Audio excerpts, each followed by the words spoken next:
Well, that sucked. Dolphins lose week 5, New York Jets 40-17. Let's go ahead and talk about it. You are Locked On Dolphins, your daily Miami Dolphins podcast, part of the Locked On Podcast Network. Your team every day.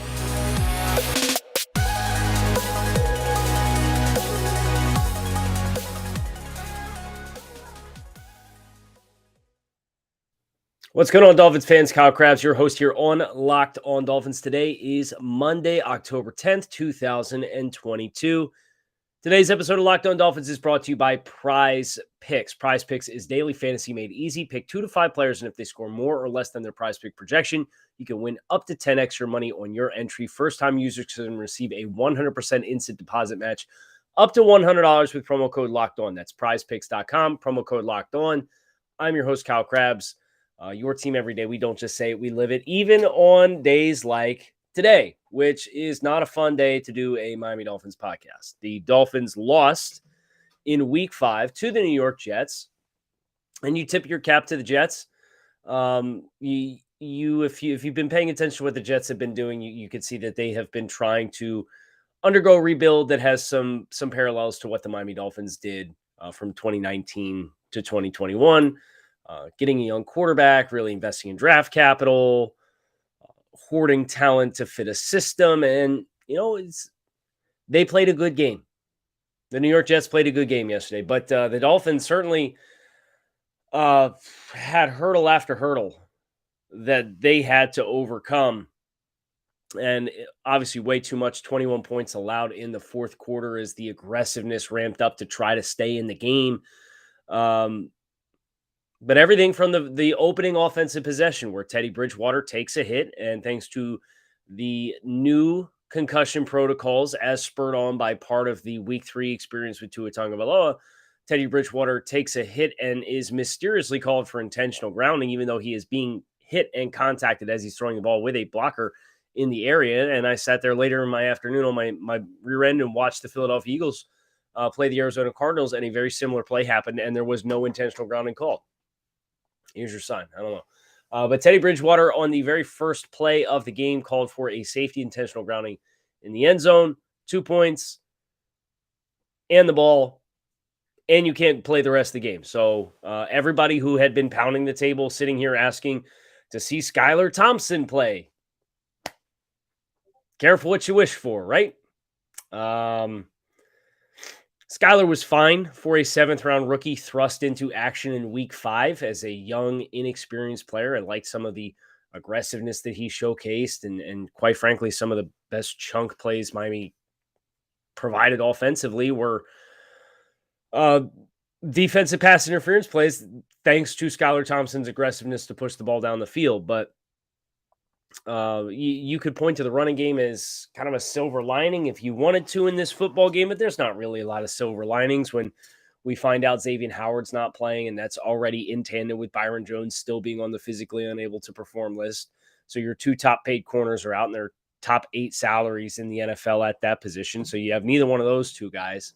And then Teron Armstead midway through the game has whatever toe injury he has that flares up, and he leaves the game. So now you have your top 2 offensive tackles that leave the game. And of course, on the first offensive snap, your quarterback is flagged for concussion protocol and is ineligible to complete the rest of the game. So you're on your 3rd string quarterback. So whenever you talk about team building, whenever you talk about roster construction, you usually point to a couple different premium positions that are considered your essentials. And it's quarterback, offensive tackle, pass rushers, and cornerbacks. And you can make a case for wide receiver now being in that light as well, with kind of the financial boom that we've seen in spending at that position. Think about that. Your top 4 positions: quarterback, offensive tackle, defensive ends / outside pass rushers, and corners. And the Dolphins are missing their top 2 players in 3 of those 4 positions. So that's why I'm going to hop on here and we're going to talk about the game. We're not really going to talk about the game. I really don't have a lot to say about the game. If you play that game missing those 6 players, you're probably not going to win a lot of football games. Injuries are a part of the game. The people on the other side of the field aren't going to care. The Buffalo Bills fans that are celebrating their 35-point victory over the Pittsburgh Steelers by tweeting it at Dolphins fan and media and podcast accounts on Sunday night, they don't care. Magically now that it's the other team that gave you some crow, they don't care that injuries are now in play for you. Nobody cares, right? It's part of game of football. Now, I think that's the first big picture conversation point that needs to be had. If you're the Miami Dolphins, you need to survive this. This is a very, very nasty wave. And there's not a roster in the NFL that is well suited to handle this kind of attrition and injuries and inavailability at so many premium positions. Now, we don't know. Teron Armstead may or may not be a short-term or a long-term thing. We don't know. Xavier Howard, we don't know if that's a short-term or long-term thing. Don't feel great about seeing Byron Jones again anytime soon. And we, of course, need to let concussion protocol play out with both of the quarterbacks, Teddy Bridgewater and Tua Tagovailoa. But you got to survive. You forget about just running the table and racking up a bunch of wins and getting really hot and one seed in the conference, like all of those dreams that Dolphins fans dared to allow themselves to dream when you beat Buffalo and you move to 3-0, forget it right now. We're in a whole different ballgame right now. And the silver lining, the reason why I'm not super worked up talking today is if you told me the Dolphins were going to play this game without those players, I'd say, yeah, you're going to lose. You're going to lose a game. But this was the importance of starting fast in the season, which the Dolphins did for the first time in a long time. Now, you hate to go from 3-0 to 3-2, but that is what it is. We can't really control that, and you can't control injuries. But what you can do is stem the bleeding as best as you can. So now you're looking at what lies ahead. Minnesota this week. This is one you got to win. And every one you lose from here, and 3-2's never felt worse. I don't know if you guys feel the same way, but it feels like the Dolphins are never going to win a football game ever again. And we know that's not true. That will not happen. They will win another football game probably sometime in the near future. But every win buys you a little wiggle room right now until you are healthy. So when we close the book on the Jets game, we're going to close the book and we're going to focus on Minnesota, just the way that the team should be focused on Minnesota. Because if magically you get half those players that we're talking about back next week and you beat Minnesota, now you're 4-2, and everybody can kind of take the collective exhale and breathe. Now, we're not there yet. There's no guarantee that we will get there. But that has to be the thought process coming out of a game like this in which, yeah, Jason Sanders misses a 50-plus yard field goal that would have given you the lead, and everything just seemingly melted down from there. And that's a hard pill to swallow because you felt like you had him on the ropes with how you recovered.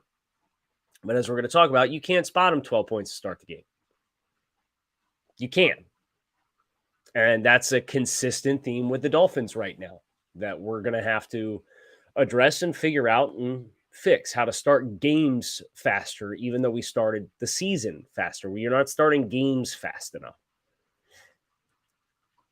Prize picks, daily fantasy done right. You can pick 2 to 5 players. If they go for more or less than their prize picks projection, you can win up to 10 extra money on any entry. There's no competing against other people. It's just you versus the projections available in-house. Prize Picks offers projections on any sport that you can watch, including NFL, NBA, MLB, NHL, PGA, college football, men's college basketball, women's college basketball, soccer, WNBA, esports, NASCAR, tennis, MMA, boxing, disc golf, Eurobasketball, cricket, and more. Entries can be made in 60 seconds or less. It is that easy. With safe and fast withdrawals, it's currently operational in over 30 states and Canada. Download the Prize Picks app or go to prizepicks.com to sign up and play daily fantasy sports. First-time users can receive a 100% instant deposit match up to $100 with promo code Locked On. If you deposit $100, they'll give you another $100. If you deposit $50, they'll give you another $50. Don't forget to use promo code Locked On at sign up for an instant deposit match up to $100.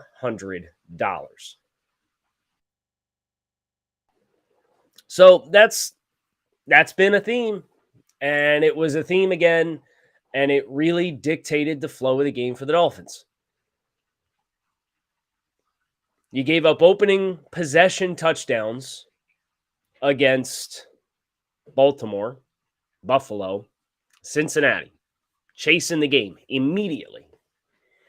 Well, you managed to get a stop defensively to open the game against the Jets, and then you get called for intentional grounding, which respectfully to the officials in question was not intentional grounding, and it would not have been the ultimate difference in the game with the way everything else played out, but it's still in my mind an egregious call. And then you give the ball back, and now it's 5-0, and you kind of feel like you got something going, and then the Jets end up getting a touchdown, and it's 12-0. You can't keep doing this if you're the Dolphins. So I don't know and I understand there's been some weird stuff that the Dolphins have had to deal with, losing your starting quarterback on the opening play against the Jets is a weird thing to happen, and it throws off your ability to run your offense as you had installed and scripted and all that kind of stuff. I get it. But we are once again living in a world where we get to the end of yet another game, and the Dolphins, 295 total yards of offense. They're 4 of 11 on third down and 0 for 2 on fourth down. They lost the turnover battle, 2-0. They were penalized 11 times for 102 yards. 11 times. And that was really tough, too, because a lot of the defensive plays, when the defense was trying to keep you in the game early, there were 2 face mask penalties that were negative plays for the Dolphins defense. One on Melvin Ingram, one on Raekwon Davis. So negative plays turned into 15-yard gains.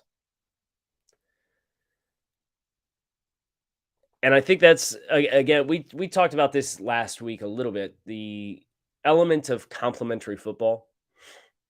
And while the Dolphins ran the ball at a much healthier clip than what they did previously, Raheem Mostert, 18 for 130 or 113 rushing yards, 6.3 per carry. That's great. It's not balanced when Tyreek Hill goes 4 for 47 and Jalen Waddle is 3 for 23. And Mike Gesicki is 1 for 30. It's not a balanced effort. And when it's not a balanced effort, this is the kind of fruit that you bear where you're scoring in the mid-teens to maybe 20 points, and the defense wears down. And especially with it when you're having to play a style of defense that is not complementary to ideologically what you want to play. I know there's some questions about bringing back Josh Boyer. It's like, sure, guys. They played 3 MVP caliber quarterbacks, and then they just played without Byron Jones and Xavier Howard. A little bit of context. I'm not concerned about Josh Boyer. I am concerned about the tackling. And I am concerned about the long-term forecast. But if you think about the long-term forecast, and we go back to the beginning of the season, and this is why the first thing that I said is the Dolphins right now, you just have to survive. Like, find a win. Build yourself a bridge for a week and find a win. We said 3-2 was what we felt on the show a realistic place to be standing through the first 5 games of the season that would have you well positioned at the end of the year to potentially win 11 games. You're still there. And if you look at the 2 games that the Dolphins lost, there are contextual explanations that make it very easy to understand why the team did not perform up to standards. Now, you have to fix it. The players have to get healthy. And that's not a guarantee. And that's what is very unsettling right now in my mind about the outlook of the season right now, is it is not a guarantee we will see Byron Jones anytime soon. Xavier Howard dealing with the groin injuries on both sides. Okay, how long is that going to linger? Is he better suited going on the shelf for a few weeks? Or can he try to play through it, and will it progressively get better? What's the re-injury risk? Now we got Tyreek Hill with a foot thing. Obviously, we have no idea when we're going to see Tua Tagovailoa. We don't know when we're going to see Teddy Bridgewater with concussion protocols. There's a lot of unknown, and there's a lot of unsettling. We don't know. Teron Armstead hadn't practiced all year because of this toe thing, and he's pulled out of a game now. It's very unsettling, and I'd be lying if I sat here and told you guys otherwise. But if I were to look at things through the lens of the big picture for the season, you're dealing with this now, and yet you still, at the end of the 5 games, are in the target range for what we aspire to be at through 5 games. So for me, it's okay. We all got excited at 3-0. We all dared to dream a little bigger for what this Dolphins team might be able to do. But the Dolphins team that's been on the field the last 2 weeks is not the Dolphins team that took the field against Baltimore and against New England. It's not. It's not the same team. So how well can you keep the ship afloat until that team is attainable to field once again? That's the goal right now. And if that's a 3-week stretch, if that's a 2-week stretch, if that's a 1-week stretch, I don't know. But right now we can only focus on Minnesota and where we go from here. But I'm not rolling out of bed on Monday morning, all kinds of mad at the world because the Jets put 40 points on us, or this is a Jets team in the AFC East that's been downtrodden. They've lost 12. They had lost 12 straight games in the AFC East. Tip the cap. Good for you guys. Well, they've been working really hard to rebuild a roster. They got a little bit of mojo going right now.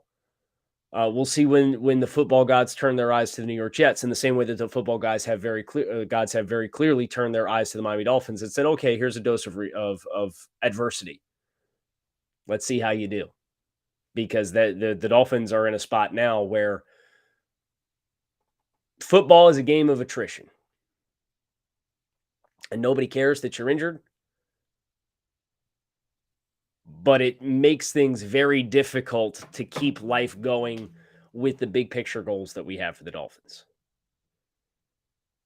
And hopefully throughout the course of this week, the player availability will stabilize. Because if you laid out who the top 10 players are, or the top 10 most important players on the team, Teron Armstead is one of them. Xavier Howard is one of them. Tua Tagovailoa is the starting quarterback, is one of them. Byron Jones is one of them, as the other corner to play all the cover one man that the Dolphins want to play with the press coverage on the outside. You don't have any of them. You came into this game without 3 of the 4 and played the majority of the game without all 4.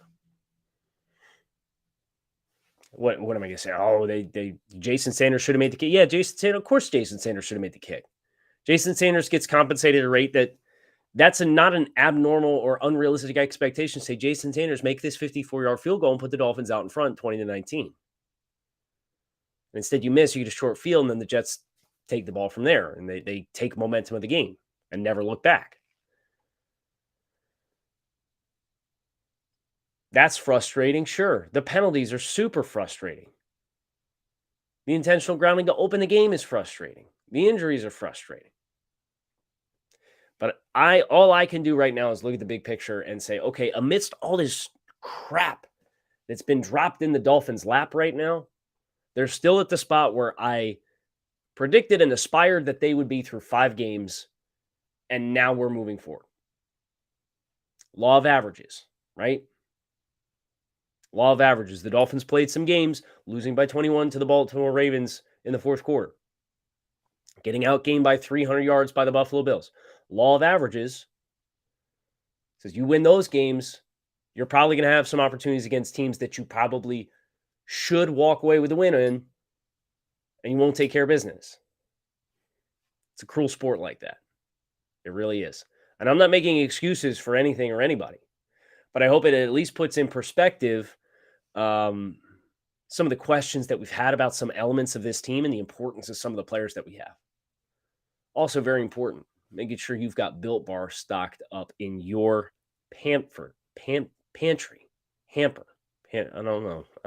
I'm mid-Atlantic, so it was pantry for me, and I know some people think that's weird. So, closet, whatever. Built Bar is a protein bar that tastes like a candy bar. These things are high in protein, high in fiber, low in calories, low in sugar. They have 100% chocolate on all of their bars, and they're absolutely positively delicious. Right now, you can visit Built.com. Use promo code LOCK15 and save 15% off your next order. That is Built.com. Promo code LOCK15 to save 15% off your next order of the world's most delicious protein bar.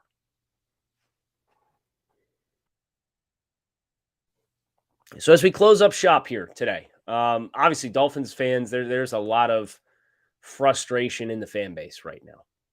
I understand why. I am very frustrated as well. But I'm not emotionally, it's not an emotional frustration just yet.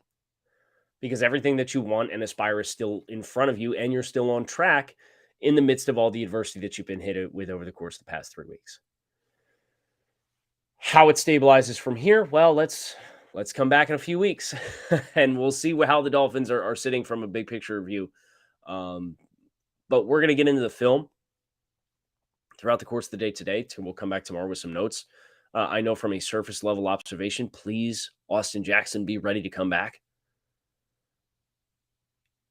If I am the Dolphins, I am ready to pull the cord on the Liam Eichenberg left guard experience, and I am signing somebody off the street that's proven to play at a quality level. I am not afraid of bringing somebody else in that may prevent a barrier to his development as a football player, because the production is just not there right now at that spot. It's been a really bad return on investment for the Dolphins thus far. You're not going to bat 1,000. But that's one that, of course, does hurt. He was a weird selection at the time. He didn't really fit the metrics that the Dolphins had consistently pursued at the offensive line position. Kind of felt like, oh, well, there's a run on lineman going. We got to go up and get our top-rated guy, make sure we get somebody. I don't know that they necessarily had a true plan for him, because, I know I went back and read my scouting report a couple months ago when he came out of Notre Dame from Draft Network, and I thought he was a tackle-exclusive player. He hasn't shown anything to suggest otherwise yet through the first 5 games at left guard. But if you're going to have to, and the Dolphins said at the end of last week, they're going to bring they're not going to put Tua Tagovailoa on IR, leaving the window open for him to come back at any given week. There's opportunity. There has to be opportunities out there to get a more stable player playing that spot.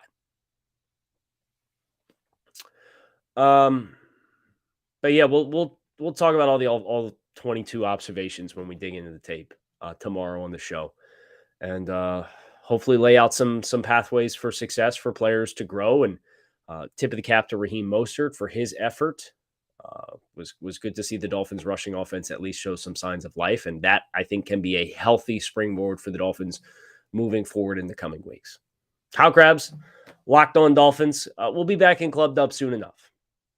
Appreciate everybody checking out the show. Fins up. Keep it locked in right here on Locked On Dolphins. Your team every day.